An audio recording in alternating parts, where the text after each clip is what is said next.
Then the angel of the Lord put out the end of the staff that was in his hand, and touched the meat and the unleavened bread. And fire rose out of the rock and consumed the meat and the unleavened bread. And the angel of the Lord departed from his sight. Now Gideon perceived that he was the angel of the Lord. So Gideon said, Alas, O Lord God, for I have seen the angel of the Lord face to face. And the Lord said to him, Peace be with you, do not fear, you shall not die. So Gideon built an altar there to the Lord, and called it, The Lord is Peace.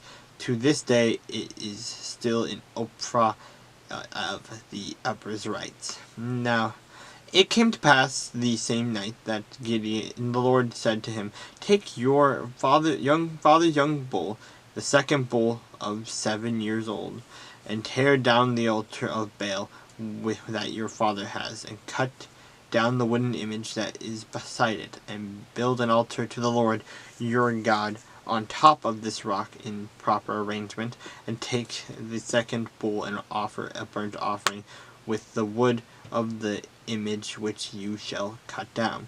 So Gideon took 10 men from among his servants, and did as the Lord had said to him. But because he feared his father's household and the men of the city to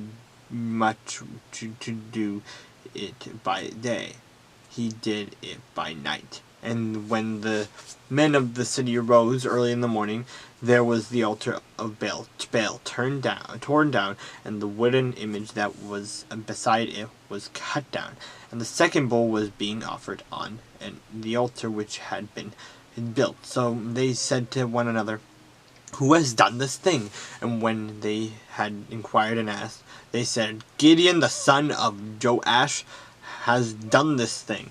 Then the men of the city said to Joash, Bring out your son, and that he may die, because he has torn down the altar of Baal, and because he has cut down the wooden image that was beside it.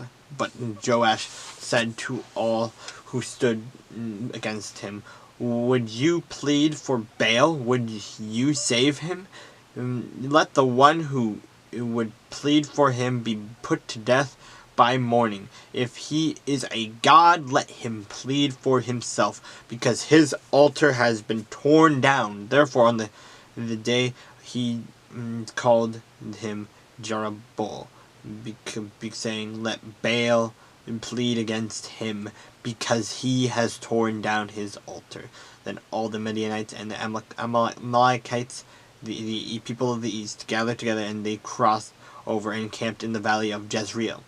But the Spirit of the Lord came upon Gideon. Then he blew the trumpet, and the Abiezrites gathered behind him. And he sent messengers throughout all Manasseh, who also gathered behind him. He also sent messengers to Asher, Zebulun, and Naphtali, and they came up to meet them. So Gideon said to God, If you will save Israel by my hand, as you have said, look, I shall put a fleece of wool on the threshing floor.